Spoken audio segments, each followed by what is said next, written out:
CK राउतले सरकारलाई धोका दियो, सरकारको सदाशयतामाथि बरफ पानी खनायो, सरकारलाई उसले चरम धोका दियो। त्योभन्दा ठुलो धोकाधडी केही हुनै सक्दैन। ड्याङ ड्याङ गोली ठोकेर उसलाई समाप्त पारियो। यो एउटा क्यान्सर हो भन्ने बित्तिकै तपाईँले यसमा उपचार अरू गर्न सक्नुहुन्न। त्यसको जरो के उखाल्नुपर्छ, त्यसलाई समाप्त पार्नुपर्छ, जसले आफ्नो विखण्डनको मूल कामलाई नै सच्याएको छैन। युएनपिओमा दर्ता भएको तथाकथित नक्कली देश मधेस, तथाकथित मधेस भन्ने देश त्यहाँ दर्ता छैन। आजदेखि खारेज भयो भन्ने कुरो क्लियर नभइकन यो वार्ता सार्थक हुँदैन। ल यो त हाम्रो हिस्टोरिकल भिक्ट्री हो। अब हामीले नयाँ मधेस देश फेला पार्यौँ। मधेस देश र नेपाल भन्ने देशको बीचमा सम्झौता भएको छ भनेका छन्। त्यसलाई राज्यले तुरन्त गिरफ्तार गरोस्। राष्ट्रिय सार्वभौमसत्ता र क्षेत्रीय अखण्डता र भौगोलिक अखण्डतामा कुनै पनि सम्झौता हुँदैन, जनमत सङ्ग्रह हुँदैन। 11 बुँदे सम्झौतालाई धोती लगाइसकेपछि अब यहाँ धोती लगाएको कुरो गर्यो भने फेरि साम्प्रदायिक रेसियल कलर दिने मान्छेहरूको पनि यहाँ कमी छैन। सीके राउतले तुरन्तै देन एन्ड देयर इमिडिएटली के भन्नुपर्छ भने हिजोसम्म गरेका जुन जुन अपराध हो, जुन जुन मैले गल्ती कमजोरी गरेँ, नेपाल आमा विरुद्ध जाइ लागेँ, आइन्दा म कायल भएको छु, कायल भएको छु, म यो गतिविधि गर्नेवाला छैन, गर्दै गर्दिनँ। अब मलाई अखण्ड नेपाल प्यारो छ। म जननी जन्मभूमिश्च स्वर्गादपि गरी यसि मदरल्यान्ड आर ग्रेटर देन हेभनको मान्यता र मर्मलाई आत्मसात गरेर नेपाल राष्ट्रको स्वाभिमान, गौरव, विकास, समृद्धि, यसको उत्तरोत्तर प्रगतिको निम्ति अहोरात्र आफूलाई खटाउनेछु भन्ने कमिटमेन्ट अब सीके राउतले तुरन्तै गर्नुपर्छ।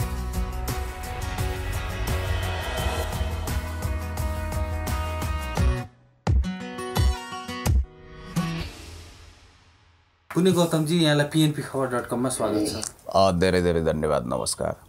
आराम हुनुहुन्छ? एकदम। विशेष गरेर पछिल्लो समय सीके राउतको विषयमा तपाईँले टिका टिप्पणी पनि गरिरहनु भएको छ। सामाजिक सञ्जाल मार्फत पनि विभिन्न किसिमका टिका टिप्पणी गरिरहनु भएको छ। सीके राउत चाहिँ जन्म सङ्ग्रह भन्दैछन्। जुन दिन सम्झौता भयो त्यो बेलामा पनि सम्झौता हुनुभन्दा अगाडि नै उनले सामाजिक सञ्जालमा जन्म सङ्ग्रह भनेर सामाजिक सञ्जालमा अभिव्यक्ति दिइसकेको सन्दर्भमा सरकार चाहिँ सीके राउत अखण्ड नेपालमा आयो भन्छ नि, के हो वास्तविक कुरा बताइदिनुहोस्। तपाईँको प्रश्नले कुरोको मूल चुरो पक्रियो। कता हो जिली कता हो गाँठी जस्तो हामी अल्बलिनु हुँदैन। वास्तवमा भन्ने हो भने सरकारले र सरकारको तर्फबाट सम्माननीय प्रधानमन्त्री केपी शर्मा ओलीज्यूले बहुत सदाशयता राखेर एक हिसाबले भन्दाखेरि रत्ताकर डाकु कान पक्रिएर म वाल्मीकि बन्छु बाबा भनेर जब उसले माइबाप शैलीमा सरकारसँग एक हिसाबले भन्दाखेरि सम्झौता गर्ने अवसर खोज्यो, त्यसपछि जेलबाट रिहाई भएका सीके राउतलाई सरकारले ठिकै छ नि, अब एक हिसाबले भन्दाखेरि गदालत भएर गाई हुन्छ भनेर होइन, मानिस रूपान्तरण हुन सक्छ। एउटा कालक्रममा पुगिसकेपछि उसले विगतका भूलप्रति पश्चाताप गर्न सक्छ, शान्तिपूर्ण मूलधारमा आउन चाहन्छ, संविधान मान्छ, अनि त्यसपछि नेपालको राष्ट्रिय अखण्डता, सार्वभौमसत्ता, नेसनल सोभरेनिटी, टेरिटोरियल इन्टिग्रिटी र इन्डिपेन्डेन्सी मान्छ भने कोही बात छैन। उसलाई पनि मूलधारमा स्थान दिनुपर्छ, उसको पनि क्षमता प्रतिभा सदुपयोग गर्नुपर्छ। कुण्ड कुण्ड पानी मुण्ड मुण्ड बुद्धि भने जस्तो हरेक मान्छेले यसलाई आफ्नो तरिकाले पर्सेप्सन गरेका छन्। तर सरकारले फुलको आँखाबाट हेरेर बहुत पोजिटिभ एटिच्युड राखेर उदारतावश सीके राउतलाई एउटा अवसर दियो। यसलाई तपाईँ अन्तिम अवसर मान्न सक्नुहुन्छ। सरकारले वास्तवमा भन्ने हो भने तराईमा अथवा सिङ्गो नेपालमा अब फेरि रक्तपात नहोस्, विखण्डनकारी चलखेल नहोस्, यो ठ्याप्पै रोकियोस्, स्याप्पै सुकोस् भन्ने सदाशयताका साथ सीके राउतलाई उसको व्यक्तित्व, कृतित्व, गरिमा कैयौँ गुणा, हजारौँ गुणा कमजोर छ, अथवा एक हिसाबले भन्दाखेरि खलनायक जस्तो व्यक्तित्व उसले बनायो। नेपाल राष्ट्र विरुद्ध द्रोह गर्यो, नेपाल आमा विरुद्ध धावा बोल्यो, बकबकायो, सत्तो शराब गर्यो, हलाहल विष ओकल्यो। तर पनि हामीले 7 खत माफी दिन्छौँ भनेर त होइन, सुध्रिने अवसर दिन्छौँ, शान्तिपूर्ण तरिकाले बाँच्न दिन्छौँ, मूलधारमा आउन दिन्छौँ भनेर हामीले एउटा सदाशयता राख्यौँ। उन त कतिपय मान्छेले के भनिरहेका छन् भने विखण्डनकारीहरूलाई ग्ल्यामरस गरियो, ग्ल्यामराइज गरियो, त्यति धेरै स्टाटस दिनु हुँदैन थियो। सम्माननीय प्रधानमन्त्री केपी शर्मा ओलीज्यूले आफ्नो छेउमा उसलाई स्थान दिनु हुँदैन थियो भनेर यसरी पनि भनिरहेका छन्। तर हाम्रो मत के हो भने वास्तवमै भन्ने हो भने सीके राउतले सरकारलाई धोका दियो, सरकारको सदाशयतामाथि बरफ पानी खनायो। सीके राउतले गर्नै नहुने काम गर्यो। तपाईँले पनि भन्नुभयो जनमत सङ्ग्रहको र स्वतन्त्र तराईको फ्री मधेसको फेरि कुराकानी गर्न थाल्यो। त्योभन्दा पनि सबैभन्दा ठुलो आपत्ति जस्तै सरकारसँग सम्झौता भइसके पश्चात पनि जनकपुरमा त बुलेट प्रुफ ज्याकेट सहित विमानस्थलमै स्वतन्त्र मधेसका नारा घन्किन थाले नि त। त्यही भनेको सरकारलाई उसले चरम धोका दियो। त्योभन्दा ठुलो धोखाधडी केही हुनै सक्दैन। सरकार, देश, जनता, राष्ट्र विरुद्ध फेरि उसले क्रूर ठट्टा गरेर नाजायज चुक्यो यो विषयमा। होइन, चुक्यो भनेर म भन्दिनँ। हेर्नुहोस्, गल्ती गर्यो। कहिलेकाहीँ के हुन्छ भने तपाईँले सही नियत राखेर गल्ती गरेको पनि म भन्दिनँ, किनभने यसमा गल्ती छैन। सरकारले त कसैलाई मूलधारमा ल्याउँछु भनेर सत प्रयत्न गर्नु त प्रशंसनीय कुरा हो। कसरी गल्ती हुन्छ यो त जायज काम गरेको हो सरकारले। तर संसारमा अहिलेसम्म कुनै पनि पृथकतावादी नेता त्यसको नाइके मूलधारमा आएर सप्रिएर अनि त्यसपछि देशभक्त भएर गएको उदाहरण छैन। जस्तो उदाहरणको म तपाईँलाई भन्न चाहन्छु, एलटिटिई लिबरेसन टाइगर्स अफ तमिल इलमका नेता भेलुपिलाई प्रभाकरनले कान पक्रिएर नाक रगडेर तत्कालीन श्रीलङ्काका राष्ट्रपति महिन्दा राजापाक्षे समक्ष एउटा अपिल गरे, निवेदन गरे, बाबा हो मलाई बाँच्न दिनुहोस्, म मूलधारमा आउन चाहन्छु, मैले तमिल मुद्दा छोडेँ, तमिल स्वायत्त प्रदेश अब मलाई चाहिँदैन, श्रीलङ्काली सार्वभौम सत्ताको म सम्मान गर्छु भन्दा पनि उसलाई त्यो मौका दिएन। कराप झ्याप पारियो, ड्याङ ड्याङ गोली ठोकेर उसलाई समाप्त पारियो। भ्लादिमिर पुटिनले चेचन विद्रोही जोखार डोडाएभ, जसले आफूलाई तथाकथित राष्ट्रपति पनि घोषणा गरेका थिए, दक्षिण असेटिया र अक्खाजियामा आतंक मच्चाउने ती विद्रोहीहरूलाई, ती तथाकथित सेपरेटेड मोमेन्टका ती नायिकेहरूलाई कहिले पनि माफी दिएनन्। कराप झ्याप पारे, समाप्त पारे। एउटा कुरा के छ अन्तर्राष्ट्रिय प्रचलन भने, अझ कतिपय ठाउँमा त सर्वस्व हरण हुन्छ। जस्तो भेन्ड्रेवालालाई तपाईँले हेर्नुहोस्, खालिस्तान विद्रोहको नायिके भेन्ड्रेवालालाई इन्दिरा गान्धीले माफ दिइन् त, समाप्त पारिन् नि। यो एउटा क्यान्सर हो भन्ने बित्तिकै तपाईँले यसमा उपचार अरू गर्न सक्नुहुन्न। त्यसको जरो किलो उखल्नुपर्छ, त्यसलाई समाप्त पार्नुपर्छ, त्यसको मूल उच्छेदन गर्नुपर्छ। तिनीहरूको सातखत माफी गर्नै हुँदैन। तिनीहरूलाई एकछिन म भन्न चाहन्छु, तिनीहरूलाई उनीहरूको हरकत अनुसार समाप्त पार्नुपर्छ भन्ने एउटा अन्तर्राष्ट्रिय मान्यता छ। जस्तो क्याटालोनियामा अवैध रूपमा, स्पेनको क्याटालोनियामा जनमत सङ्ग्रह गरियो, त्यसलाई सुन्नुहोस् न। अब म अन्तर्राष्ट्रिय उदाहरणको झिली गाँठी पहिल्याउँदै तपाईँको प्रश्नको गाँठी कुरामा आउँदैछु। क्याटालोनियामा जसले जनमत सङ्ग्रहको फजुल काम गरे प्रादेशिक हिसाबले, स्पेन सरकारले, केन्द्रीय सरकारले त्यो मानेन, त्यसलाई खारेज गरिदियो र सारा क्याटालोनियामा सेपरेटेड मोभमेन्ट चलाउनेहरूलाई कराप झ्याप पारेर जेलमा कोच्दियो। त्यो उदाहरण तपाईँले हेर्नु भएको छ। स्कटल्यान्डका विद्रोहीहरू पनि धेरै अन्त जाने ठाउँ छैन। अब उनीहरू राज्यको मूल प्रवाहमा नआएदेखि समाप्त हुन्छन्। अर्को कुरो तपाईँले विचार गर्नुपर्छ, सुडानलाई कुन मोडलमा एनेक्स गरियो, कसरी उसलाई टुक्राइयो भन्दा यही तथाकथित जनमत सङ्ग्रहको विधिद्वारा। अब तपाईँले देखिहाल्नुभयो त्यहाँका राष्ट्रपति बसिर अल मोहम्मदले कत्रो प्रयत्न गरे, बसिर अल ओबारले त्यत्रो प्रयत्न गर्दा पनि, रुसले सहायता गर्दा पनि तथाकथित जनमत सङ्ग्रह चाहनेहरूले त्यो देशलाई जनमत सङ्ग्रहकै विधिद्वारा घातक रूपमा टुक्रा टुक्रा गरी छाडे। उत्तरी र दक्षिणी सुडानमा त्यो देश विभाजित भएर एउटा रक्तरञ्जित परिवेश त्यहाँ छ। अर्को कुरो तपाईँले याद गर्नुपर्छ, जस्तो इस्ट टिमोर भन्ने देश जब इन्डोनेसियाबाट टुक्रियो, त्योभन्दा ठुलो घातक काम इन्डोनेसियाको इतिहासमा, त्योभन्दा निर्गतिलो काम कहिले पनि भएन हो। त्यसकारण मैले तपाईँलाई के भन्न चाहन्छु भने, आइरिस रिपब्लिकन आर्मी खडा गरेर उत्तरी आयरल्यान्डमा विद्रोह गरिएकाहरूलाई कसरी समन गरियो, यो पनि हिस्ट्री हामीले हेर्नु जरुरी छ। र म यसमा के जोड्न चाहन्छु भने, नेपालमा यस्तो पहिलो प्रयोग हुँदै थियो जहाँ पृथकतावादी आन्दोलनमा लागेका, स्वतन्त्र मधेस भनेर हिँडेको त्यो अपराधी, त्यो अभियुक्त, त्यो देशद्रोहीलाई पनि अब सच्चिएर आउने अन्तिम अवसर मात्रै भनेर हिँडेन। सिके राउतले त युएनपिओ जस्तो पनि नयाँ मधेस देश भनेर दर्ता गराइसकेको छन्। यसबारे चाहिँ के भन्नुहुन्छ हो? त्यही कुरा हो। सुन्नुहोस् है, एउटा कुरा के छ भने, पृथकतावादी आन्दोलनमा लाग्ने मान्छेलाई प्रधानमन्त्रीले त्यो स्ट्याटस नदिएको भए हुन्थ्यो भन्ने एउटा जनमत छ। त्यसलाई पनि हामीले सम्मान गर्नु पर्छ। अर्को कुरो के छ भने, सिके राउत जसले आफ्नो विखण्डनको मूल कामलाई नै सच्याएको छैन। तपाईँले युएनपिओको कुरा गर्नुभयो, ठिक सन्दर्भ उठाउनुभयो। तपाईले देखिरहनु भएको छ अब unrepresentative nations and peoples organisation UNPO मा दर्ता भएको तथाकथित नक्कली देश मधेस प्रोजेक्ट मधेस भनेर दर्ता हैन त्यो दर्ता भएको छ, त्यसको भूगोल दर्ता भएको छ, त्यसको भाषा दर्ता भएको छ, त्यसलाई छुट्टै राष्ट्रको रूपमा अवैध रूपमा दर्ता गरिएको छ। 2017 मा अप्रिलमा त्यसलाई दर्ता गरिएको छ। तपाईले हेर्न सक्नुहुन्छ, तपाईहरुले हेरिरहनु पनि भएको छ। र त्यो देशलाई जबसम्म UNPO ले होइन यसबाट हामीले अब फुकुवा गर्यौं, यो देशै छैन, हामीले दर्ता गरेकै छैनौं, दर्ता खारेज गरौं भन्ने चिठी जबसम्म त्यो सीके राउतले ल्याएर हुँदैन। सीके राउतलाई UNPO ले दिनु पर्यो, नेपाल सरकारलाई पनि दिनु पर्यो। र नेपाल सरकारले यो आजदेखि छैन, त्यहाँ ताइवान अथवा तपाईको तिब्बत अथवा तपाईको अब पपुवा न्युगिनीबाट टुक्रिन चाहने न्यू पपुवा अथवा तपाईले यसो भन्नुहोस् क्याटालोनिया कश्मीर टाइपको स्ट्याटस जो यो नक्कली मधेसलाई दिएको छ त्यो स्ट्याटस हटाउनु पर्यो।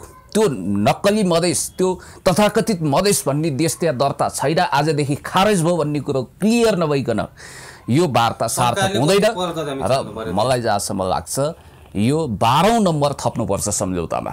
12औं नम्बर थपेर के भन्नुपर्छ भने आजका मितिदेखि UNPO अनरिप्रेजेन्टेटिभ पिपल्स एन्ड नेसन्स अर्गनाइजेसनमा दर्ता भएको मधेस आजका मितिबाट त्यो दर्ता खारेजी भएको छ र अखण्ड नेपाललाई स्वीकार र सीके समूह आएको छ भन्नुपर्छ। अर्को कुरा के छ भने उनीहरूलाई स्वतन्त्र मधेस गठबन्धनको स्ट्याटस दिने होइन, त्यो स्वतन्त्र मधेस गठबन्धन विघटन गरेको प्रमाण नेपाली जनतालाई चाहिन्छ र सीके समूहसम्म भन्न सकिएला सीके समूहसँग राज्यले सम्झौता गर्नुपर्छ। अर्को कुरा तपाईलाई म भन्न चाहन्छु, जस्तो हिजो अस्ति मात्रै जब सीके राउतले सम्झौताको मसी सुक्न नपाउँदै हल्लाखल्ला मचाउन थाले उनका कार्यकर्ताले, त्यही हल्लाको कुममा कुम जोडेर एकजना गोविन्दराम पासवान भन्ने डाक्टर गोविन्दराम पासवान भन्नेले के लेखेका छन् भने उनी सीकेका खास सहयोगी पनि हुन्। ल यो त हाम्रो हिस्टोरिकल भिक्ट्री हो, अब हामीले नयाँ मधेस देश फेला पार्यौं, मधेस देश र नेपाल भन्ने देशको बीचमा सम्झौता भएको छ भनेका छन्। अब हामी फुक्काफाल मधेसको झण्डा लिएर राष्ट्रिय गान जप्दै अनि मधेस भन्दै हिँड्न पाउँछौं भनेका छन्। त्यो को हो? त्यो गोविन्दराम पासवान। त्यसलाई राज्यले तुरन्त गिरफ्तार गरोस्। यस ढंगले नेपाल आमा विरुद्ध, अखण्ड नेपाल विरुद्ध, नेपालको सार्वभौमसत्ता विरुद्ध, अखण्डता विरुद्ध चलखेल गर्ने हर कुनै अपराधीलाई कराप झ्याप पार्नुपर्छ। चाहे त्यो सीके राउत होस्, चाहे उसको हनुमान चालिसा जप्दै वरिपरि चमर हम्केर हिँड्ने किन नहोस्।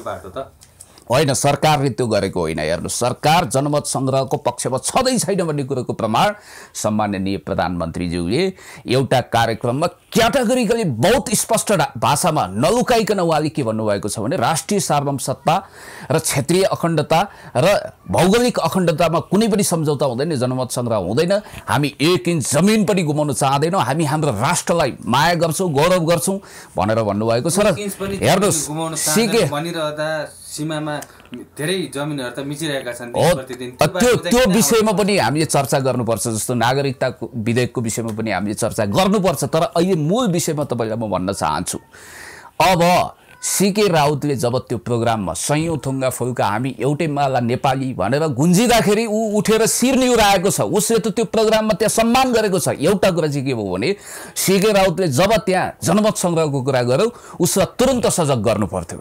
तैले यो प्रोग्राममा किन यहाँ जनमत संग्रहको कुरा गरिस्, त्यसको प्रतिवाद गर्नु पर्थ्यो, ठाउँको ठाउँ इमिडिएटली प्रतिवाद गर्नु पर्थ्यो। त्यो अलिकति हुन सकेन, त्यो हाम्रो कमजोरी हो, हामी अहम्ममा भन्छौं, स्वीकार्छौं।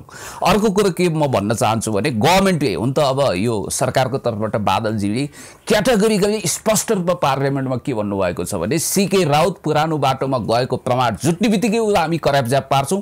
पुरानो बाटोमा ऊ जानै पाउँदैन, जानै हुँदैन, यो फजुल कुरा हो, अपराध हो, त्यसलाई नियन्त्रण गर्छौं र उसलाई पुरानै बाटोबाट सजाय दिन्छौं भन्ने बित्तिकै अब सीके राउतलाई राज्यले अल्टिमेटम दिएर केही समय दिएर आफ्नो गम्भीर भूल सच्याउने अवसर दिनुपर्छ, उसलाई एउटा अन्तिम मौका दिनुपर्छ। मेरो विचारमा उसले यी सारा फजुल कुराहरू स्वतन्त्र मधेस, जनमत संग्रह भन्न छाड्नुपर्छ र अन्तिममा हजुर सीके राउत जस्ता विखण्डनकारी भनौं शान्तिपूर्ण तवरले चाहिँ मूलधारको राजनीतिमा आएको अन्तर्राष्ट्रिय उदाहरणहरू इन्टरनेसनल प्र्याक्टिस त्यस्तो केही भएको यहाँले बताइदिनुस् न। त्यसमा होइन, मैले अघि पनि तपाईलाई निवेदन गरिसकेँ, धेरै कुरा मैले बताएको छु। जस्तो तपाईलाई म फेरि पनि भन्न चाहन्छु, कुनै पनि विद्रोही जसले विखण्डनको क्षेप्यास्त्र लिएर देश विरुद्ध जाइरहेको छ त्यसको मूल नायके अहिलेसम्म रत्नाकर डाकु कालिदास बाल्मीकि भए जस्तो रूपान्तरण भएको देखिँदैन। जस्तो क्याटालोनियाको विद्रोहीको कुरा गर्नुहोस् अथवा भेन्ड्रेवालाको कुरा गर्नुहोस् अथवा जोखार डुडाबको कुरा गर्नुहोस्, आइरिस रिपब्लिकन आर्मीको कुरा गर्नुहोस्, स्कटल्यान्डको विद्रोहीको कुरा गर्नुहोस्, सुडानको कुरा गर्नुहोस् अथवा जुनसुकै देश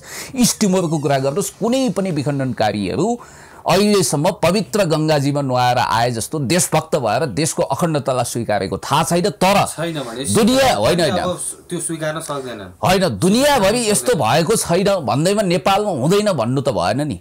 हामीले बेनिफिट अफ डाउट लिनुपर्छ। म अहिले पनि भन्न चाहन्छु, सीके राउतलाई अब अन्तिम धेरै हामीले समय भड्काइसक्यौँ। 24 घण्टाको अल्टिमेटम दिए हुन्छ। 24 घण्टा वा 48 घण्टाभित्र उसले तुरन्त आफ्ना ती विखण्डनकारी गतिविधिलाई पुट गर्ने जनमत सङ्ग्रहवाला र स्वतन्त्र मधेसवाला हरेक पोस्टहरू, स्ट्याटसहरू, गतिविधिहरू हटाउनुपर्छ। उसको कार्यकर्तालाई उसले सम्झाउनुपर्छ, सम्झाइ बुझाइ गर्नुपर्छ र उनीहरूले प्रेस कन्फरेन्स गरेर नेपालको राष्ट्रिय स्वतन्त्रता, अखण्डता, अखण्ड नेपाल, सार्वभौम सत्ताप्रति हामी प्रतिबद्ध छौँ। आजका मितिदेखि हामीले अबदेखि आइन्दा कहिल्यै पनि अखण्ड नेपाल विरुद्ध कुनै अभिव्यक्ति पनि दिँदैनौँ, खेलोमेलो गर्दैनौँ। हो, त्यही 11 बुँदे सम्झौतालाई धोती लगाइसकेपछि अब यहाँ धोती लगाएको कुरो गर्यो भने फेरि साम्प्रदायिक रेसियल कलर दिने मान्छेहरूको पनि यहाँ कमी छैन। त्यसकारण म के भन्न चाहन्छु भने नेपाली जनजीवनको भाषा पक्रिएर म तपाईँलाई निवेदन गर्न चाहन्छु, सीके राउतले तुरन्तै देन एन्ड देयर इमिडिएटली के भन्नुपर्छ भने हिजोसम्म गरेका जुन जुन अपराध हो, जुन जुन मैले गल्ती कमजोरी गरेँ, नेपाल आमा विरुद्ध जाइ लागेँ, आइन्दा म कायल भएको छु, कायल भएको छु, म यो गतिविधि गर्नेवाला छैन, गर्दै गर्दिनँ। अब मलाई अखण्ड नेपाल प्यारो छ। म जननी जन्मभूमिश्च स्वर्गादपि गरी यसि mother and are greater than हेभनको मान्यता र मर्मलाई आत्मसात गरेर नेपाल राष्ट्रको स्वाभिमान, गौरव, विकास, समृद्धि, यसको उत्तरोत्तर प्रगतिको निम्ति अहोरात्र आफूलाई खटाउनेछु भन्ने कमिटमेन्ट अब सीके राउतले तुरन्तै गर्नुपर्छ। यदि गर्दैन फेरि उसले पुरानै गतिविधि गर्छ, ऊ पुरानै हरकतमा फर्किन्छ भने उसलाई जसरी हिजो हामीले कर्याप छ्याप पारेर कानुन अनुसार कडाभन्दा कडा कारबाही गरेका थियौँ, अहिले पनि त्यस्तो कारबाही उसलाई गर्नुपर्छ यदि ऊ सप्रिएन भने। ठिक छ, अब हामी कार्यक्रमको अन्तिमतिर छौँ। अन्तिममा चाहिँ अब सीके राउतको विषयमा कुरा गरिरहँदा पहिलो समय चर्चामा रहेको विषय नागरिकता संशोधन विधेयकको बारेमा चाहिँ यहाँ के भन्नुहुन्छ? यो नागरिकता संशोधन विधेयकलाई वास्तवमा अब संसदमा विचाराधीन राखिएको छ। यो बहुत गलत गरिएको छ। यो हेर्नुहोस्, नेपाललाई जनसाङ्ख्यिक अल्पसङ्ख्या बनाएर फिजीकरणको बाटो हुँदै सुडानीकरण गर्ने यो एउटा ग्रान्ड कन्स्पिरेसीको डिजाइनमा आएको कुरा हो। यो सोरै आना गलत छ। नेपालको राष्ट्रिय सार्वभौम सत्ता र नेपालको अखण्डता विरुद्ध भोलि खेलोमेलो गर्नेहरूलाई स्पेस दिने कुरा हो। कसको योजनामा चाहिँ यो सबै भइरहेको छ? होइन, यो हेर्नुहोस्, अब यो अदृश्य लहरो तान्दा पहरो गर्जिन्छ। त्यसकारण यो विषयमा छुट्टै प्रोग्राम गरौँला। पिसमा कुरा गरेर यहाँ साध्य छैन। यसको लागि तपाईँले समय छुट्याएर आधा घन्टा जति कुराकानी हामी गर्नुपर्छ, अर्को दिन गरौँला। म पोइन्टमा के भन्न चाहन्छु भने हामी समस्याको कुरा गरेर समय खेर फ्याँक्ने बेला होइन यो। अब राष्ट्रिय जागरण परिषदले एउटा आन्दोलन चलाएको छ। आनन्दराम पौडेलजीहरूले त्यसको अगुवाई गर्नुभएको छ। त्यहाँ 101 विद्वान बुद्धिजीवी हुनुहुन्छ, डाक्टर सुरेन्द्र केसी, त्यसपछि सूर्यनाथ उपाध्याय, अनि त्यसपछि तपाईँका यस्ता धेरै होनहार विद्वान बुद्धिजीवीहरूले, पूर्णबहादुर कार्कीजी लगायतका व्यक्तित्वहरूले यसको नेतृत्व गरिरहनु भएको छ। र यो अभियानलाई हामीले निष्कर्षमा पुर्याउनुपर्छ। साध्यबहादुर भण्डारीजी लगायतले नेतृत्व गरेको यो अभियानलाई निष्कर्षमा पुर्याएर अहिले तत्काल हामीले गर्न सक्ने कुरा के छ भने हामीले लाखौँ लाख गैर नेपालीलाई नागरिकता दिने, नागरिकता मकै भटमास जस्तो वारार्थी बाँड्ने यो काम गर्नको लागि लाइसेन्स दिए जस्तो अनुमति दिने, त्यसलाई लेजिटिमाइज गर्ने टाइपको यो विधेयक तुरन्तै फिर्ता लिनुपर्छ। त्यसलाई संसदबाट हामीले तुरन्तै फिर्ता लिनुपर्छ भनेर हामीले दबाब दिनै पर्छ। यसको लागि अब जनजागरण अभियान चलेका होलान्, मिडियामा क्याम्पेनिङ भएको होला, हुनुपर्छ भन्ने मेरो मान्यता हो। यो नागरिकता विधेयक अहिलेको लागि अत्यन्तै असान्दर्भिक, असामयिक र देश र जनताको भावना र विचार, देशको राष्ट्रिय सार्वभौमसत्ताको प्रतिकूल कुरा हो, यसलाई स्थगित गर्नुपर्छ र यसको लागि प्रतिपक्षमा बसेको नेपाली काङ्ग्रेस लगायत सबै दलहरू पनि सजग हुनुपर्छ। या त समस्या के छ भने नेपाली काङ्ग्रेस लगायतका विपक्षी दलका नेताहरूको सबैभन्दा ठुलो जोड भनेको यो विधेयक पारित गर्नुपर्छ भन्ने छ। यो सरकारले मात्रै ल्याएको भन्ने अर्थमा तपाईँ नबुझ्नुहोस्, यो नेसनल इन्टरनेसनल ग्रान्ड कन्स्पिरेसीको एउटा खेल हो। त्यसकारणले गर्दाखेरि यसमा विपक्षीहरू, यसमा सरकारले ल्याउने मात्रै कुरो हुँदैन। जस्तो अब राज्य व्यवस्था समितिको कुरा तपाईँले गर्नुपर्छ, शशि श्रेष्ठजीले के बोल्नुभयो भन्ने पनि हामीलाई थाहा छ। त्यसकारणले अरू कुरा नगरौँ, अरूतिर अन्त चैतमा जनता भने जस्तो। अब एकातिर जनमत सङ्ग्रहको कुरा आछ, अर्कोतिर नागरिकता विधेयकको प्रसङ्ग छ। तपाईँलाई थाहा छ नि, गाउँघरतिर एउटा उखान छ, चितुवा कराउनु र सिङ्गारी बाख्रो हराउनु एकैचोटि भए जस्तो भयो। त्यसकारणले गर्दाखेरि यो विधेयक, यो राष्ट्रघाती नेचरको विधेयक हो, यसलाई फिर्ता गर्नुपर्छ। यहाँ तपाईँले यसो रूप पक्षमा त सुन्दर कुराहरू अलि ठिकै हो कि जस्तो भान पार्ने खालका कुतर्कहरू त्यहाँ स्थापित गरिएका छन्। जस्तो आमाको नाउँमा नागरिकता दिने भनिएको छ, के भनिएको छ, नागरिकताद्वारा वञ्चित गरिएका सबै नेपालीहरूलाई नागरिकता दिनुपर्छ भनिएको छ। के हाम्रो देशले अहिलेसम्म नागरिकताबाट वञ्चित गरेको छ आफ्नो नागरिकलाई? हामी भन्छौँ उच्च स्तरीय नागरिक छानबिन आयोग तुरुन्तै गठन गरेर नक्कली नागरिकता खारेज गरेन, बोर्डरलाई हामीले रेगुलेट गरेनौँ, सके हामीले पर्खाल लगाउने हो। हेर्नुहोस्, यति सानो देश छ, यति थोरै होइन। डोनाल्ड ट्रम्पले मेक्सिकोको पर्खाल लगाउँछु मेक्सिकोको सीमामा भन्न सक्छन् भने हामीले त्यति भन्न सक्दैनौँ। यदि त्यो गर्न सक्दैनौँ, काँडे तार लगाउन सक्दैनौँ, पर्खाल लगाउन अहिले तत्काल सक्दैनौँ भने पनि हामीले सीमा रेगुलेट गर्नुपर्छ। होइन भने सूर्यनाथ उपाध्यायजीको भाषा सापटिएर भन्छु, यो सानो देश, जनसङ्ख्याको हिसाबले 3.5 करोड म्याक्सिमम त्यति जनसङ्ख्या भएको यो देश छेउमा 1.25 अर्ब जनसङ्ख्या भएको देश छ। त्यहाँबाट भोलि वारार्थी या मान्छे आयो भने हामी जनसाङ्ख्यिक अल्पसङ्ख्या बनेर यो देश फिजीकरण हुन्छ। साथीहरूले सिक्किमीकरणको कुरा गर्नुहुन्छ, सिक्किमीकरणको भन्दा पनि खतरनाक मोडल सुडानीकरणको हो। त्यसकारण सुडान जस्तै ओमार अल बसिरले जसरी सुडानको एनेक्सेसन रोक्न सकेनन्, जसरी त्यहाँको सेपरेटेड मोमेन्टका मान्छेहरूलाई करापझाप पारेर समाप्त गर्न सकेनन्, किनभने प्रजातन्त्रमा सङ्ख्याबलको महत्त्व हुन्छ। त्यसकारणले गर्दाखेरि भोलिको कुरा आजै देख्नुपर्छ, दूरदर्शी भएर हामीले हेक्का राखेर यो तथाकथित जुन चलखेल छ देश विरुद्ध, जनता विरुद्ध, यो राष्ट्र विरुद्ध, हाम्रो समृद्धि विरुद्ध, विकास विरुद्ध जुन चलखेल भइरहेको छ त्यसलाई कम्प्लिट रोक्नुपर्छ। यो देशभक्त समाजवादी सरकारले यो कुरा हेक्का राख्नुपर्छ र वास्तवमा भन्ने हो भने यो देश जोगाउनु नि अहिलेको परम कर्तव्य हो। देश रक्षा भएन हामीले चमत्कारिक विकासहरू गर्न सक्छौँ। यो देशको सार्वभौम सत्ता जोगाउनु पर्यो भन्ने हाम्रो कन्सर्न हो। यहाँलाई समय विचारको लागि धेरै यो पिएनपी मिडियाले पनि बारम्बार मौका दिएको छ देशको पक्षमा, जनताको पक्षमा, राष्ट्रियताको पक्षमा। जनजागरण अभियान जस्तै गरी हामीले आफ्ना अभिव्यक्तिहरू एक्सप्रेस गर्ने मौका पाएको छौँ। तपाईँले यो जो उत्कृष्ट प्लेटफर्म उपलब्ध गराउनु भएको छ, तपाईँहरूलाई पनि धन्यवाद। पिएनपी मिडियाको उत्तरोत्तर प्रगति र उन्नतिको कामना गर्छु। सबै श्रोता दर्शक वृन्दहरूलाई पनि 10 औँला जोडेर नमन गर्न चाहन्छु। यो देश जोगाउँ, हाम्रो महान देशको गौरवलाई हामीले अझ उचाइमा पुर्याउँ। यो सगरमाथाको देश, यो हिमवत खण्ड, यसको गरिमा, मूल्य, महत्त्वलाई हामीले थप गौरवान्वित गर्दै अगाडि बढौँ भन्न चाहन्छु। तपाईँहरूले यो मौका दिनुभयो, तपाईँहरूलाई पनि धेरै धेरै धन्यवाद। फेरि पनि बातचित गरौँला। हस् त, थ्याङ्क यू सो मच। हस्, धन्यवाद।